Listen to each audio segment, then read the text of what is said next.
अच्छा, खुश करने के लिए आरजेडी ने मुसलमानों के लिए क्या किया एक्सेप्ट दैट कि अडवाणी जी का रथ रोका है? तो अडवाणी जी के रथ रोकने से किसी मुसलमान को भोजन मिलता है क्या? लालू प्रसाद यादव जी ने क्या किया अडवाणी जी के रथ रोकने के अलावा? 10 लाख रोजगार का घोषणा नीतीश कुमार किए कि तेजस्वी यादव किए। अब आप हमारे साथ ज्वाइन कर लिए, अब खाली बैठ के साथ में सर्टिफिकेट बांट दिए तो कह रहे हम ही दे दिए। रंगदारी असूला जाता था। इनके पिताजी के राज में जिस तरह से अपहरण होता था, पूरे बिहार में देश में पहला अपहरण उद्योग का नींव लालू प्रसाद यादव के राज में रखा गया। टीम रखे हुए हैं, वो ट्वीट मार दिए भोरे भोरे, क्योंकि लीडर ऑफ द अपोजिशन है तो अखबार उठा लेता है, मीडिया उठा लेता है। इसका कोई मतलब नहीं है ना भाई। वो जो क्राइम बुलेटिन जारी कर रहे हैं, वही करे ना। क्राइम बुलेटिन कौन जारी कर रहा है? जिनके राजपिता के राज्य में इस देश प्रदेश की जनता ने 15 साल तक राज्य बांट दिया। नमस्कार, मैं प्रिंस कुशवाहा, फर्स्ट बिहार झारखंड देख रहे हैं। देखिए, बिहार सरकार के मंत्री अशोक चौधरी एक बार फिर से लालू प्रसाद और उनके बेटे बिहार के नेता प्रतिपक्ष तेजस्वी यादव पे भड़क गए हैं। कह रहे हैं कि ये लोग 1.5 साल के कार्यकाल में क्या किए हैं छिपा नहीं है। अपराध के पे लेकर ये आपराधिक बुलेटिन जारी करते हैं, घटनाओं को बात करते हैं, लेकिन इनके पिता के कार्यकाल में क्या होता था उस पर इनको बात करनी चाहिए। मुसलमानों को लेकर लालू प्रसाद यादव और आरजेडी ने क्या कुछ किया है उसका भी हिसाब दे रहे हैं अशोक चौधरी। लगातार बता रहे हैं कि बिहार में मुसलमानों के लिए नीतीश कुमार ने क्या किया है। पहले आप उनके बयानों को सुने। आपको लगता है कि वो मुसलमानों को जो डैमेज हुआ है आरजेडी के साथ फिर चले जाएंगे, फिर आपके साथ रहे? मुसलमानों को खुश करने के लिए आरजेडी ट्राई कर रही है। अच्छा, खुश करने के लिए आरजेडी ने मुसलमानों के लिए क्या किया एक्सेप्ट दैट कि अडवाणी जी का रथ रोका है? तो अडवाणी जी के रथ रोकने से किसी मुसलमान को भोजन मिलता है क्या? पहले बताइए। 45 करोड़ का हमारा बजट था जब लालू प्रसाद यादव इस प्रदेश के मुख्यमंत्री थे अल्पसंख्यक कल्याण का। आज 7.5 गुना बढ़ाने का काम नीतीश कुमार ने किया है। कोई राज्य है ऐसा देश में जहां आईएएस, आईपीएस और बीपीएससी की परीक्षार्थियों के लिए कोचिंग की व्यवस्था हो, रेजिडेंशियल कोचिंग की? किसी राज्य का नाम बता दीजिए। 250 बच्चे बीपीएससी 2 साल में कंप्लीट किए हैं उस कोचिंग के माध्यम से हज भवन में। 7th पे कमीशन को लागू किया मदरसों में नीतीश कुमार ने। 22,000 मदरसों को सरकारीकरण किया नीतीश कुमार ने। इस प्रदेश में सब जगह रेजिडेंशियल विद्यालय खोलने का निर्णय किया नीतीश कुमार ने। लालू प्रसाद यादव जी ने क्या किया अडवाणी जी के रथ रोकने के अलावा? इससे कोई लड़का पढ़ता है क्या? पूरे प्रदेश में सर्वे कराया नीतीश कुमार ने। तारमी मरकज का गठन किया नीतीश कुमार ने। तो जो व्यक्ति काम कर रहा है, जो आदमी कानून बना रहा है और आपके आने वाली नस्ल और पीढ़ी को पढ़ाना चाहता है, उसके साथ मुसलमान खड़े रहेंगे कि खाली रथ रोकने वाले के साथ खड़ा रहेंगे? प्रशांत किशोर भी कह रहा है कि आप लोग को 20 सीट से ज्यादा आने वाला नहीं। सामने भी आया तो क्या बात हुई? अब हमारे जो अल्पसंख्यकों की जो हमारे नेता हैं और सब लोगों ने अपनी भावना से माननीय नेता को अवगत कराया और माननीय नेता ने कहा है कि आपकी जितनी भी भावनाएं हैं उनको हम लोगों की पार्टी जेपीसी में अपनी बातों को रखेगी। और जेपीसी जाने का मतलब ही ये है कि पूरे जितने भी स्टेक होल्डर्स हैं वो अपनी भावनाओं को जेपीसी के सामने व्यक्त कर सकते हैं। हर एक political party can express their feeling कि what they feel about the new Waqf board policy. कुछ कानून में अच्छे हैं, उसमें कुछ कानून लोगों को लगते हैं खराब हैं उसमें। तो उनमें होलिस्टिक इंक्लूसिव इन्वायरमेंट क्रिएट करके कानून को बनाना, क्योंकि जब जब कानून बनता है, कोई भी कानून बनता है, उसमें एक पक्ष होता है जो पक्षधर होता है और एक पक्ष होता है जो उसके विरोध में होता है। क्योंकि जो वक्त पर काबिज हैं उनको लग रहा है कि हमारा स्पीच जा रहा है, लेकिन जो लोगों को हर एक तरह से, तो माननीय नेता का कहना था आपकी भावनाओं को हमारी पार्टी जेपीसी में रखेगी और इंक्लूसिव डिसीजन हो उसका प्रयास करेगी। स्तर पर कांग्रेस के जितने भी प्रदेश नेतृत्व हैं वो ईडी और सेबी के चेक को लेकर प्रदर्शन किया। कांग्रेस ने कहा है कि ये जो एडनबर्ग का रिपोर्ट जब सामने आया उसके बाद सेबी के जो चेयरपर्सन हैं माधवी गुप्ता, वो भी इसमें इन्वॉल्व हैं। उन्होंने कहा कि अडानी और उनके जो ग्रुप हैं वो ऑफशोर कंपनियों के साथ देश के सभी लोगों का शेयर्स में पैसा बर्बाद उन्होंने किया है, जेल के पीछे उनको भेजा जाए। इसमें क्या कहेंगे इस मामले पर? नहीं, इसका बहुत हमको अध्ययन नहीं है इसके बारे में, क्या एडनबर्ग ने किया, क्या किसने किया, इतना हमको अध्ययन नहीं है। लेकिन इन लोगों ने ईडी और सेबी के अध्यक्ष के ऊपर प्रश्न उठा रहे हैं। हमको लगता है कि इनको धरना प्रदर्शन से ज़्यादा है कि इनको न्यायालय जाना चाहिए। जो रिपोर्ट्स आए हैं उसके खिलाफ में न्यायालय जाना चाहिए और न्यायालय से गुहार करनी चाहिए। तो ये तो पब्लिक परसेप्शन आप बना रहे हैं, लेकिन ओरिजिनल काम आप कर ही नहीं रहे हैं। राहुल गांधी कह रहे हैं कि ईडी कहीं जो विपक्ष कहीं ईडी कार्रवाई करती है, केवल चुन के विपक्ष के नेताओं पर। नहीं, ये तो उनका बहुत पुराना, कोई नया थोड़ी है, ये तो बहुत पुराना है ना।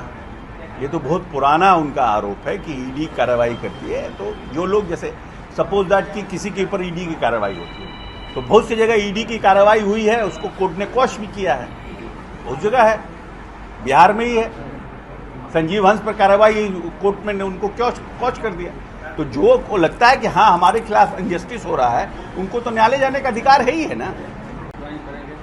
तेजस्वी यादव कल कह रहे थे कि ये जेडीयू का ही खेल होता है चुनाव से पहले, जो काम हम लोगों ने किया वो काम जेडीयू ने नहीं किया नौकरी देने के बाद। अब वही तो हम कह रहे हैं कि बार बार नौकरी देने का, तो 10 लाख नौकरी की घोषणा कौन किए? तेजस्वी यादव किए कि नीतीश कुमार किए? 10 लाख रोजगार का घोषणा नीतीश कुमार किए कि तेजस्वी यादव किए?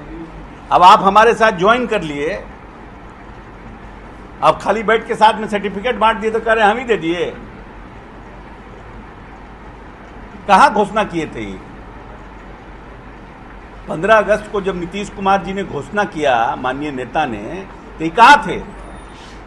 ये डायस पर भी बैठे थे, ये तो नीचे जमीन नीचे थे बैठे। 2020 के विधानसभा चुनाव के मैनिफेस्टो में भी आरजेडी ने घोषणा किया था। आरजेडी ने घोषणा किया और हमने क्या किया?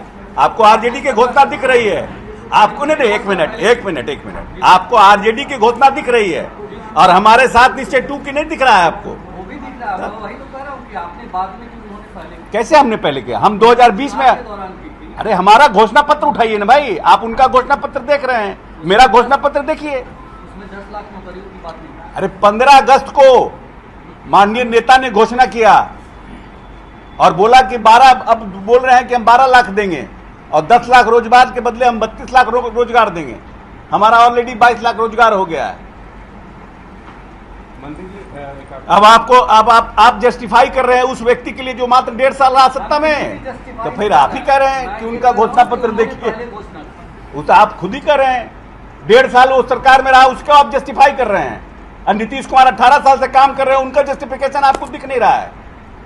वाह भाई वाह, ठीक है, चलिए ठीक है। जंगल आ गया है, सत्ता संरक्षित अपराधी घटनाएं हो रही हैं। एक भी सत्ता संरक्षित अपराधी का नाम लें, एक भी सत्ता संरक्षित अपराधी का नाम लें। तेजस्वी यादव को चैलेंज करते हैं, एक भी व्यक्ति का नाम लें, किसके सत्ता किसके संरक्षण में अपराध हो रहा है, एक व्यक्ति का भी नाम लें। यहां 5 रुपया नीतीश कुमार के राज में कोई जबरदस्ती चंदा नहीं ले सकता है। ये सुशासन का राज है। घटनाएं हो रही है, हम ये नहीं कहते हैं घटनाएं नहीं हो रही, लेकिन कोई घटना ऑर्गेनाइज घटना नहीं है।